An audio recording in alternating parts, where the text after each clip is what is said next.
पैसा वो दिया गया था तो उन्हीं के घर रह रहे थे तो पैसा। नमस्कार, बहुत बहुत स्वागत है आपका। द देशहित न्यूज़ आप देख रहे हैं और इस वक्त मैं देवरिया के उसी घर के बाहर मौजूद हूँ, सत्यप्रकाश दुबे के घर के बाहर मौजूद हूँ, जहाँ पर 5 लोगों की निर्मम हत्या की गई है।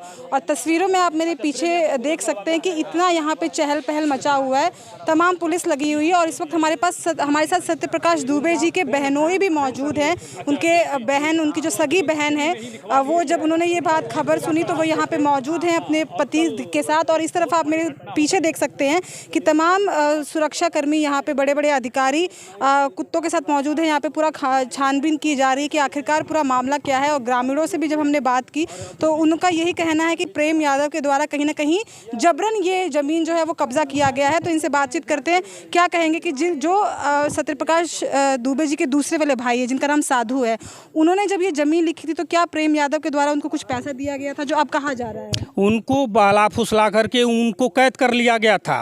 वो उन्हीं के खेत लिखने के बाद उन्हीं के वहाँ रह रहे थे। अगर पैसा दियो तो पैसा हुआ क्या? जब उन्हीं के यहाँ, जब से लिखे हैं तब से उन्हीं के यहाँ रह रहे हैं, तो आखिर वो पैसा हुआ क्या? अगर पैसा दिए हैं तो पैसा तो होना चाहिए। और साधु यादव हैं कहाँ जब उन्हीं के वहाँ रह रहे हैं? तो साधु यादव को होना चाहिए ना, पता होना चाहिए कि कमाने गए हैं, कि उनके घर में हैं, कि मर गए हैं, कि जिंदा है, क्या है, तो वही बताएंगे ना। जब वो अपने घर रख रहे थे, अपने यहाँ गोबर सानी पानी भैंस खिलवाते थे, गाय खिलवाते थे, वही काम करवाते थे और क्या कर। अच्छा, प्रेम यादव जिनकी हत्या हुई, उनकी पत्नी के द्वारा ये आरोप लगाया जा रहा है कि मेरे पति को यहाँ पे बुलाया गया जब वो चाय पीने जा रहे थे और यहाँ बुलाकर उनको बेरहमी से मार दिया गया, तब आक्रोश में आके इनके परिवार को ऐसा किया गया है। मैडम, किसी के कहने से नहीं होता है। मोबाइल शो करेगा ना, आपने उसको सर्च कराइए, दिखाइए कि उनके मोबाइल पर कॉल गया है कि नहीं कॉल गया है, यहाँ आए थे कि नहीं, तो मोबाइल ही बता देगा। आप डिटेल निकलवाइए उसको। इसमें कहने की क्या बात है? हम तो अपने घर थे, कोई हमें आते थे नहीं कि हम जानते हैं कि उनको बुलाया गया था।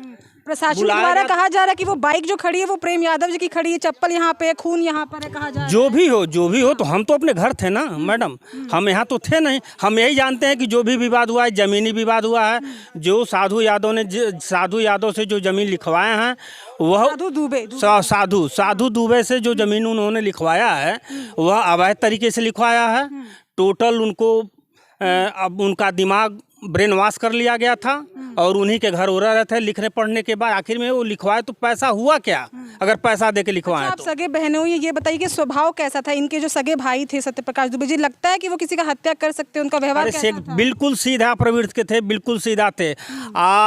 जब सर पर कोई चीज़ आ जाता है तो उसके साथ नंगा भी बनना पड़ जाता है। जिसकी ज़मीन जाएगी वह सीधापन तो रह नहीं जाएगा। वह तो भाई अपने ज़मीन के लिए, अपने हक के लिए लड़ाई तो लड़ेगा ही लड़ेगा। तो सीधा तो ये बिल्कुल थे वो, लेकिन सीधापन का मतलब थोड़ा है कि अपना ज़मीन कोई खो देगा। हाँ, तो प्रशासन से क्या गुहार लगाना चाहेंगे? योगी जी से क्या गुहार लगाना चाहेंगे? प्रशासन से यही गुहार लगाना चाहिए, उनकी ज़मीन वापस मिलनी चाहिए, लड़के को नौकरी मिलनी चाहिए, लड़के को घर होना चाहिए, उनकी सुरक्षा करनी चाहिए।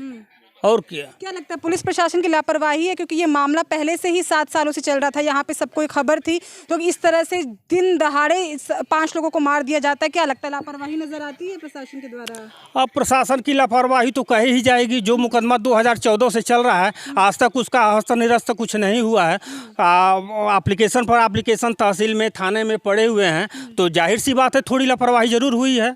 हाँ, तो परिवार में 2 बच्चे बचे हुए, क्योंकि अभी तक आधी जनता को ये पता है कि एक ही बच्चा बचा हुआ है जो बीआरडी मेडिकल कॉलेज में भर्ती है, लेकिन जैसे कि इन्होंने बताया कि 2 बच्चे अभी बचे हुए हैं। उनका बड़ा लड़का संस्कृत विद्यालय में पढ़ता है देवरिया में। अच्छा। वह पूजा करने के लिए वो कहीं चला गया था। हाँ। इसीलिए वह बचा हुआ है। हाँ। वह एक दिन पहले ही घर से निकल चुका था। अगर वो रहा होता तो कहीं ना कहीं वो अभी मर गया होता। वो उसको भी लोग मार दिए होते।